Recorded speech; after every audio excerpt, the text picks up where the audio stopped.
बहुत अच्छी सुंदर बात महाराज जी ने बताई कि भगवान श्री रामचंद्र की जो 14 कलाएं थी उनको अगर जीवन में सार कर लिया जाए, उनको किया जाए तो ऐसे जी।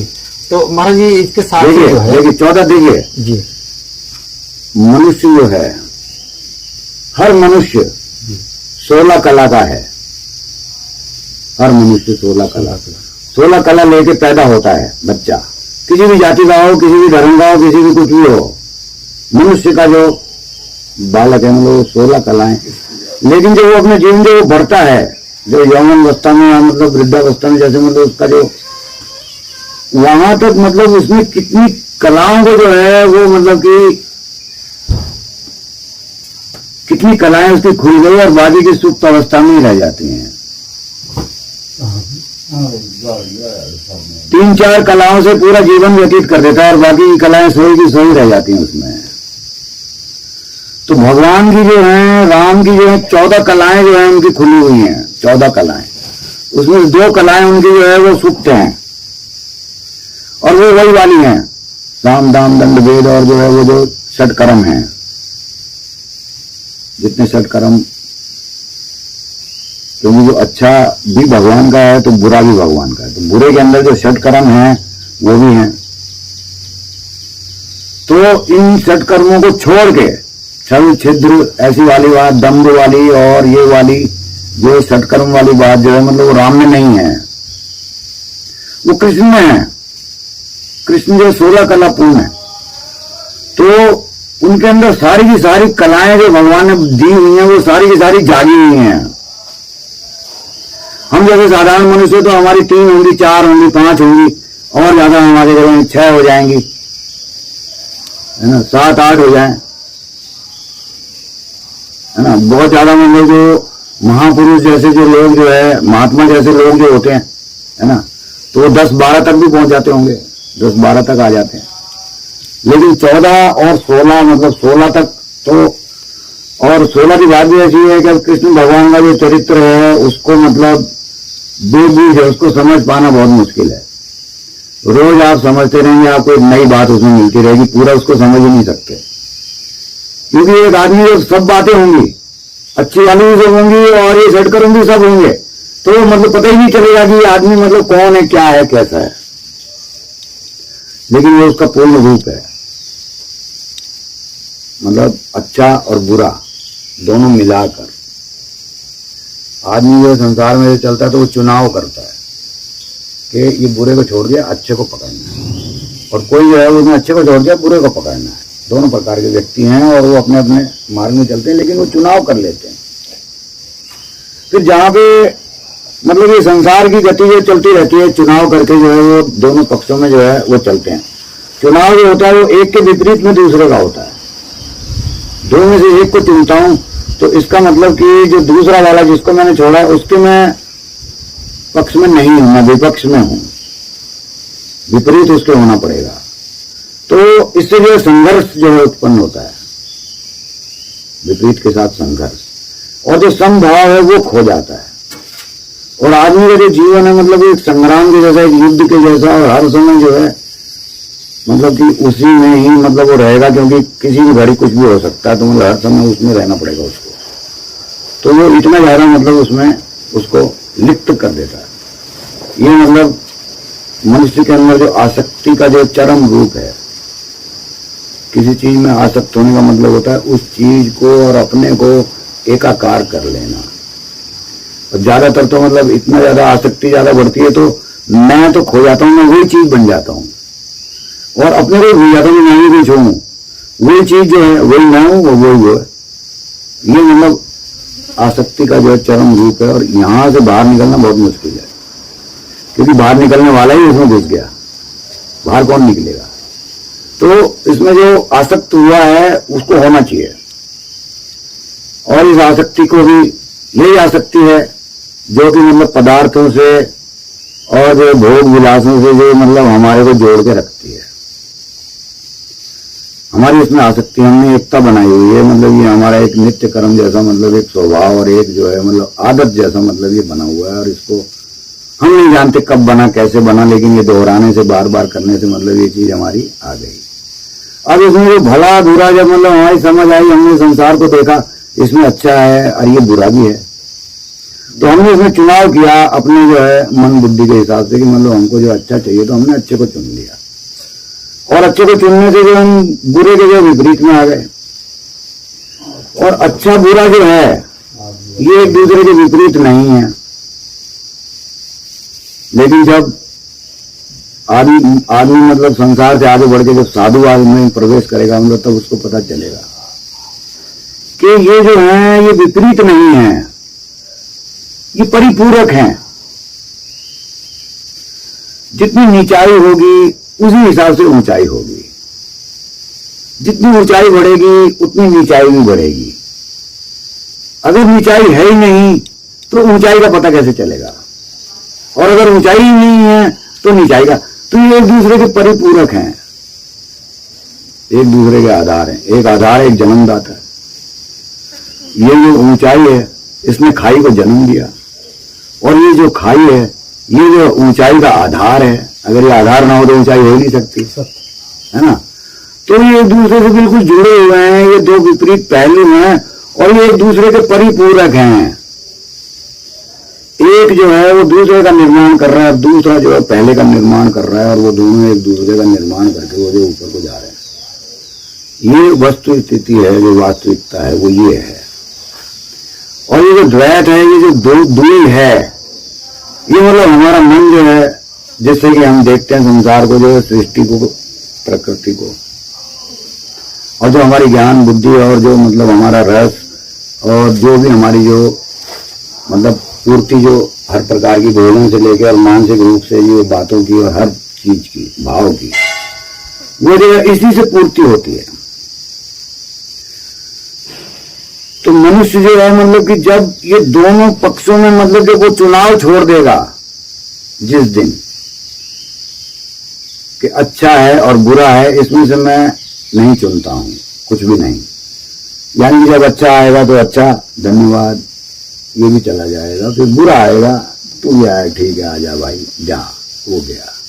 दोनों का मैं दृष्टा बन जाऊंगा, मैं देखने वाला बन जाऊंगा इनको, और इनको आने दूंगा जाने दूंगा। जैसे दिन आता है फिर रात आती है, फिर दिन आता है फिर रात आती है, क्रम चलता रहता है। तो ये चीजें सुख है फिर दुख है, फिर सुख है फिर दुख है, ये मतलब सृष्टि का कर्म, और ये मतलब चलते रहते हैं। और इसको जो है इसमें लिप्त हो जाना, जब हम चुनाव करेंगे हम इसमें लिप्त हो जाएंगे। तो इसमें दोनों विधियां हैं, या तो दोनों को स्वीकार कर लो या दोनों को इनकार कर दो, तो एक ही बात है। दोनों को स्वीकार कर लिया तो मतलब ना ये है ना ये है, ये होता है तो ये है, ये होता है तो ये है, दोनों नहीं है ना। और दोनों को इनकार कर दिया फिर तो कोई मतलब ही नहीं है। आदमी अपना कार्य कर रहा है, दिन है कि रात है कि मतलब इससे क्या लेना देना है, कहीं भी जाओ कुछ भी करो, ज्यादा मतलब दोनों को इनकार है। कोई भी आए आ रहा जा रहा है ठीक है, प्रकृति का जो है स्वभाव है, उसकी जो एक लयबद्धता है वो चल रही है, इसके अंदर जो है मतलब हमारा जो कोई छेड़खानी या कोई ऐसी वैसी बात नहीं। और जब हमारे उपयोग में होगा हम इसको उपयोग में ले लेते हैं, और इसकी परिपूर्णता दोनों की ये हमको मालूम पड़ चुकी है, पड़ती जा रही है। जैसे कि मतलब हम इसको जीते हैं चुनाव को, तो हमारे अंदर जो विरोध की भावना बढ़ती जाती है विपक्ष के लिए। ऐसे ही जब हम समभाव में आ जाएंगे तो मतलब ये जो परिपूर्णता है एक दूसरे की इनकी, ये बढ़ती जाएगी, और बाद में आगे चल के हमें पता चलेगा ये तो एक ही है। ये दो तो जो है मतलब ये हमको दिख रहे थे, हमारा जो देखना है मतलब ये द्वैत का है, दूरी से देखना है हमारा। क्योंकि बुद्धि के लिए, समझने के लिए, बोलने के लिए, कहने के लिए पक्ष चाहिए, और तुलना के बिना जो है बोला नहीं जा सकता। अपने मन का भाव जो है मतलब आपने उसको अनुभव तो कर लिया, लेकिन उसको जब कहना है तो इसके लिए पक्ष विपक्ष का होना जरूरी है, तुलना करना जरूरी है। बिना तुलना किए मतलब हम कुछ भी कह नहीं सकते। तो हमारी जितनी बातें बुद्धि जो है तुलना से चलती है। भूतकाल का जो हमारी स्मृति है मतलब कि उससे हम तुलना इसकी लेते हैं, जो हम पहले से जानते हैं उसके हिसाब से हम इसकी तुलना या एक से दूसरे की करते हैं। जब हम कहते हैं कि ये अच्छा है तो इस अच्छाई का पता ही हमें तब चलता है कि जब मतलब एक दूसरी चीज से हमने इसको नापा है, यानी उससे अच्छा है कि उससे कम है। तो ये तुलना से ही पता चला है, नहीं तो जो एक ही चीज हो हम कह ही नहीं सकते कि अच्छा है, कितना अच्छा है, कल कितना था, आज कितना था, तो कुछ कहने में नहीं आएगा, बिना तुलना के कह नहीं पाएंगे। तो पूरी बात को कहने के लिए मतलब तुलना की आवश्यकता, भाषा जो तुलना से बनती है, और जो हमारे विचार हैं, जो हमारी अभिव्यक्ति है, जो हमारा बोलना है, वो सब जो है तुलना से होता है। हमारा जो अनुभव है वो तुलना के पार है, वहां पे द्वैत नहीं होता है, और जब हम अद्वैत में होते हैं तो वो अनुभव होता है। यानी जब वो अनुभव होता है तो हम अद्वैत में होते हैं, वरना वो अनुभव नहीं होगा। अगर हम द्वैत में रहेंगे, विरोध में रहेंगे, विरोधाभास में रहेंगे, वो अनुभव जो है हमारे शरीर के जो अनुभव हैं कि कुछ कांटा लगा, दर्द हुई, अगर हम बहुत ज्यादा विचार में लीन हो जाए तो हो सकता है हमें मालूम भी ना पड़े कि दर्द हुई थी, बाद में याद आए कि यहाँ पे कुछ लगा है। क्योंकि विचार जो है मतलब हमको इतना दूर ले जाएंगे कि शरीर की जो छोटी मोटी बात है वो मतलब पता ही नहीं चलेगी। तो ये हमारी बात है, मतलब हम विचार से जो बहुत दूर भी जा सकते हैं, बहुत वो भी। तो हमें मतलब अपनी समग्रता में हमको होना चाहिए, शरीर, मन, बुद्धि और आत्मा जो है तीनों। तो शरीर का तल है, फिर इससे जो है मन बुद्धि के तल पे आए, और फिर तीसरा तल जो ये आत्मा का, ये मतलब ये हमारा मतलब स्वयं सिद्ध अधिकार है।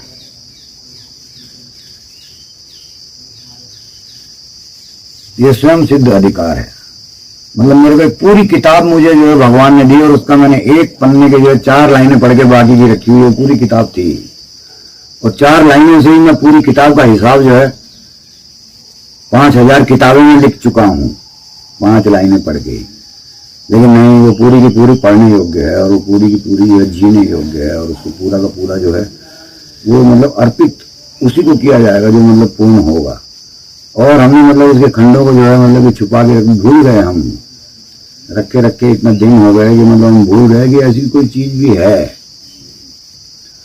तो जो संत कहते स्मरण करो स्मरण करो, तो स्मरण के अंदर मतलब पहले तो इन्हीं बातों का स्मरण है, और फिर जो हमारा होना है उस पर स्मरण के लिए संत कह रहे हैं।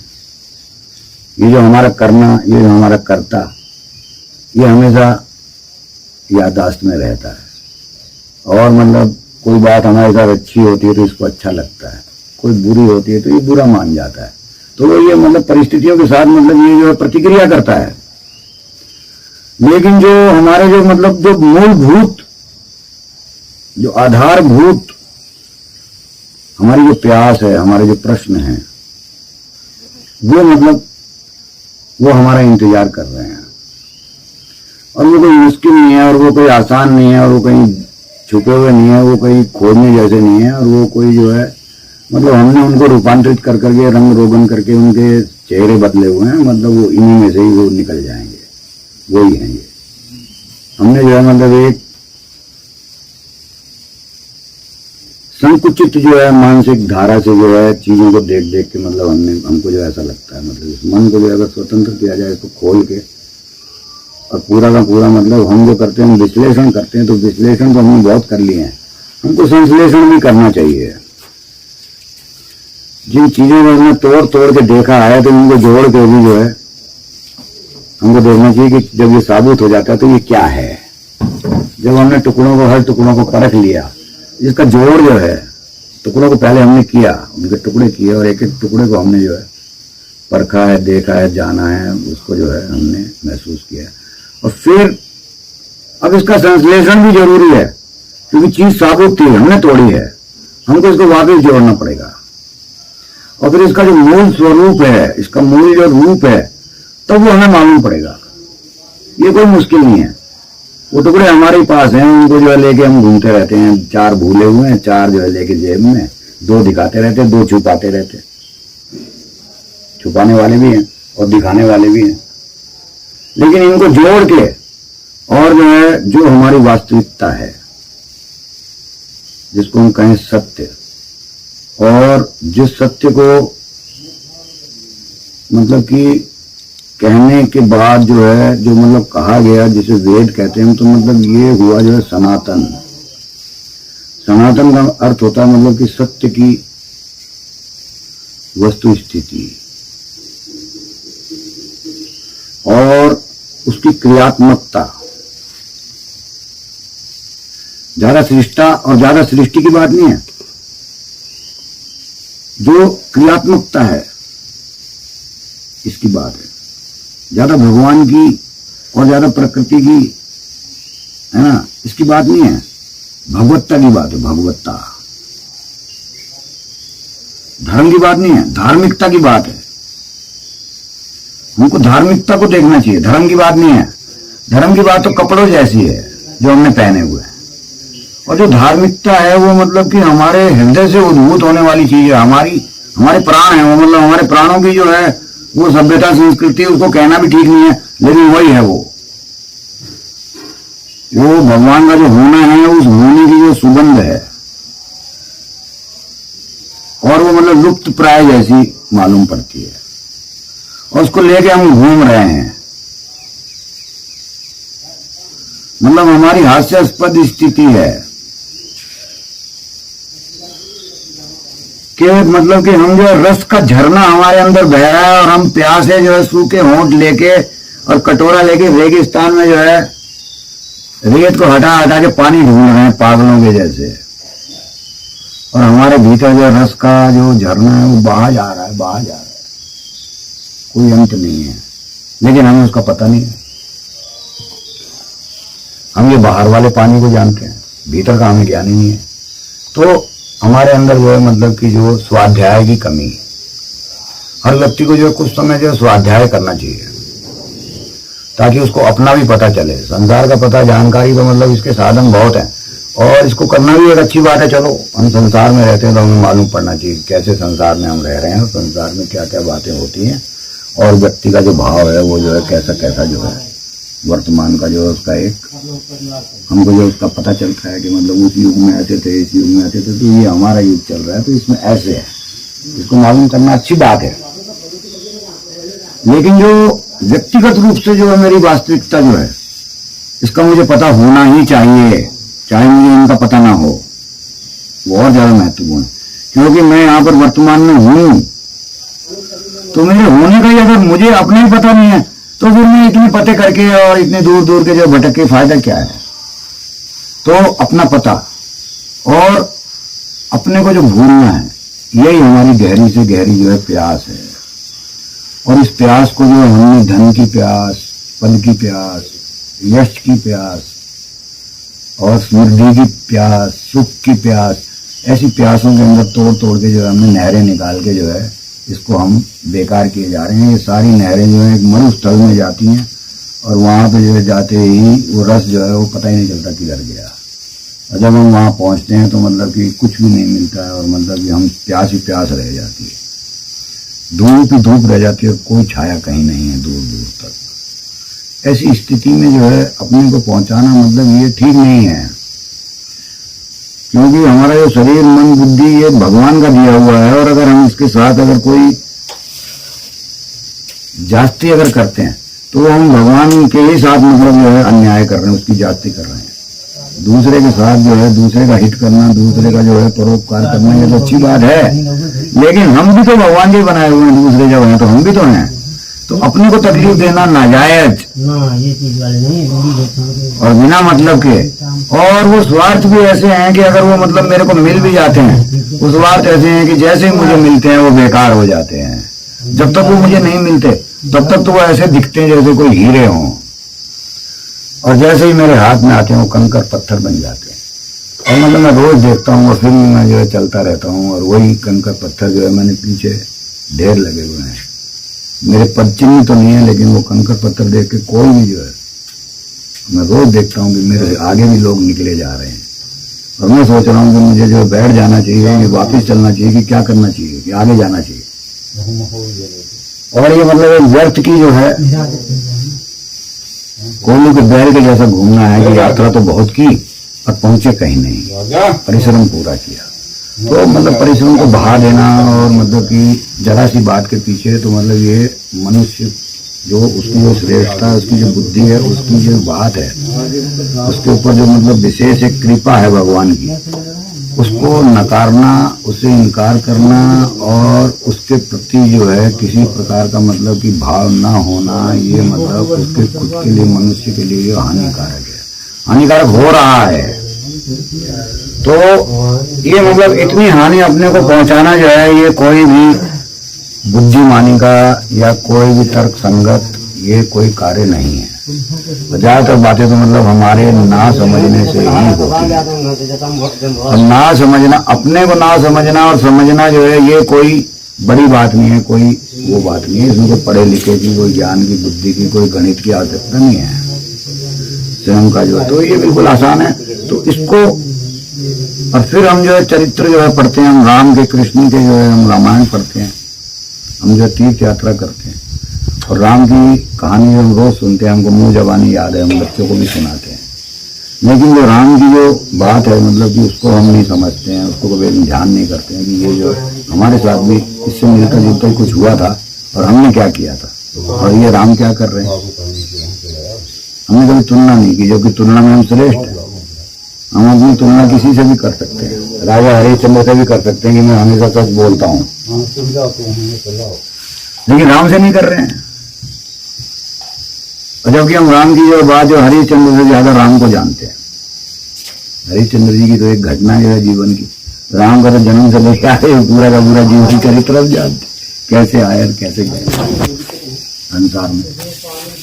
तो वो जो है हर दृष्टि से मतलब अनुकरणीय है और वहां से जो है मतलब कि जल्दी समझने आसान है। बात हमारी जो है हमारे जागने की है, हमारी जो है चेतनता की है। हम जो है आधे जागे हुए, आधे जो सोए हुए, जो सपने जैसे में जो है हम जो है चलने वाले जो बात कर रहे हैं। तो हमें थोड़ा जागना चाहिए, हमें थोड़ा जो है चेतन रहना चाहिए और मतलब कि हमारा जो जीवन जैसा भी है उसको जो है उसका आत्मालोकन भी करे, अवलोकन भी उसका कभी करे, अपना स्वयं का। इसमें जो है मेरे माता पिता, मेरे बीवी बाल बच्चे, ये कुछ नहीं आएगा, सिर्फ अपना अपना। क्योंकि इनका तो मैं करता ही हूँ हर समय, अपना नहीं करता हूँ। तो कभी अपना भी थोड़ा समय जो है अपने लिए भी। और भक्ति भाव तो और गहरी बात है, जब हमारे अंदर समत्व जो आता है, जब बड़ों में श्रद्धा होती है, जब छोटों में जो है स्नेह होता है, जब बराबर से प्रेम होता है, तब भक्ति की बात होती है। बड़ों में कोई श्रद्धा ना हो, छोटों से कोई स्नेह ना हो, आपस में लड़ाई झगड़े चलते हो, प्रेम की बात ही ना हो, तो वहाँ भक्ति वाली बात जो है वो मतलब होती भी नहीं है। और वो जो मतलब वहां पर ऐसे लगेगा कि मतलब ये भक्ति तो किताब पहले होती होगी, अब नहीं होती है। अभी भी होती है, लेकिन अभी हम जो है उसके विपरीत भाव में जो है हम चल रहे हैं। तो हमको अपने जरूर देखना चाहिए कि मतलब हम कहाँ जा रहे हैं, ये हमको देखना बहुत जरूरी है।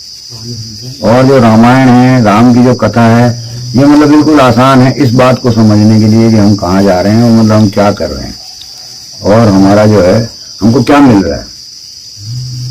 राम हर घटना में, हर परिस्थिति में उसके पूर्ण होने के बाद संतुष्ट, प्रसन्न, आनंद में कितने ज्ञानवान जो है वो दिखते हैं। वो कभी शिकायत नहीं करते किसी चीज।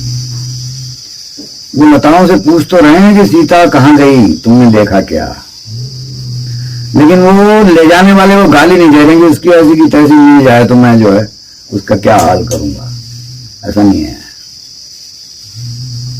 ना।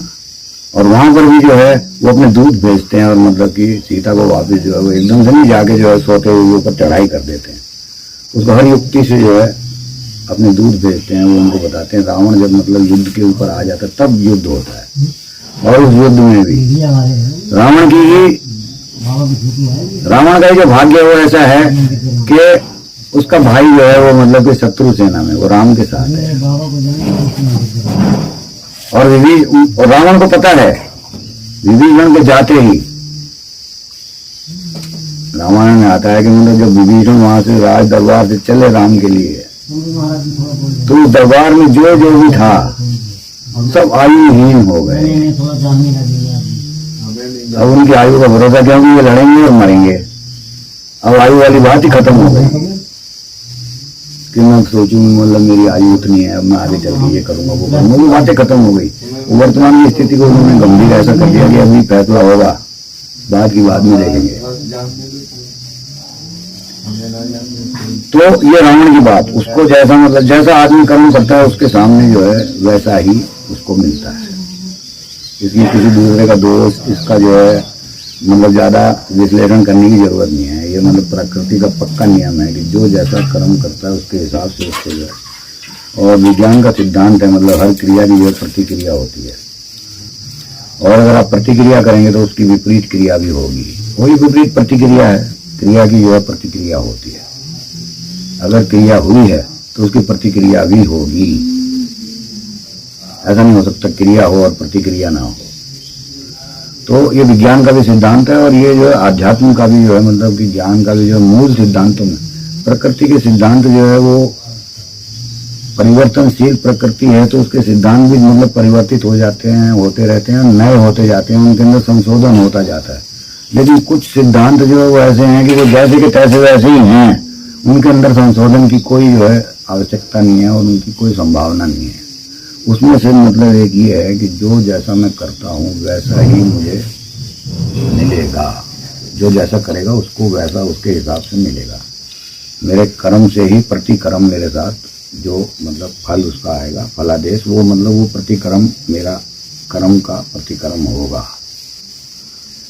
और मतलब ये बात जो सभी को मालूम है, ये कोई मुश्किल बात नहीं है, लेकिन मतलब इसको ध्यान में रखना। और अपने कर्मों का जब हम अवलोकन करेंगे तो मतलब उसमें ये बात हमको देखनी पड़ेगी कि ये हमने कर्म किया, ये इसका फल मिला और ये बात हुई। तो उसमें हम अपनी बात भी हमें समझ में आ सकती है कि हमने कहाँ कमी की, कहाँ पे हमने ज्यादती की, कहाँ पे जो है हमने ऐसा काम कर दिया कि जो करना ही नहीं था, और कहाँ पे ऐसा काम नहीं किया जो कि करना था, जो कि करना था और मुझे मालूम नहीं था और मैंने किया ही नहीं। तो इससे आदमी को अंदाजा लग जाएगा कि उसने क्या किया है। उसने मदहोश मतलब आधे जागृत आधे सुसुप्ति, सोया हुआ आधा जागा हुआ वाली अवस्था में उसने जो हुआ कर दिया है।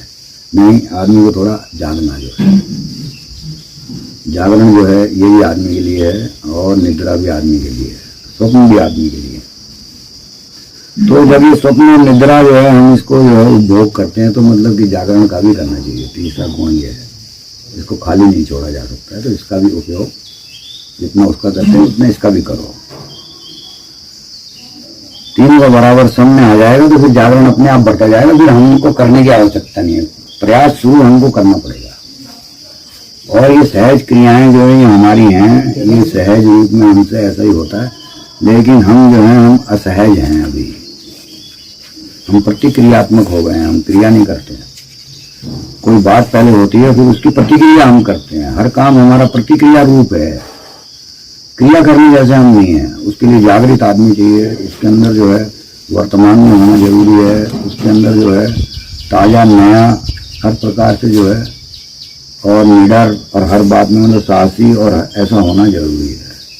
और ये बातें हम में भी हैं, लेकिन इन बातों को हमने जो है इन बातों को हम भूल गए हैं। ये बातें जो खो गई हैं हमारे भीतर, कहीं दबी पड़ी हैं। इनका उपयोग कर लेना जो है बहुत बढ़िया है।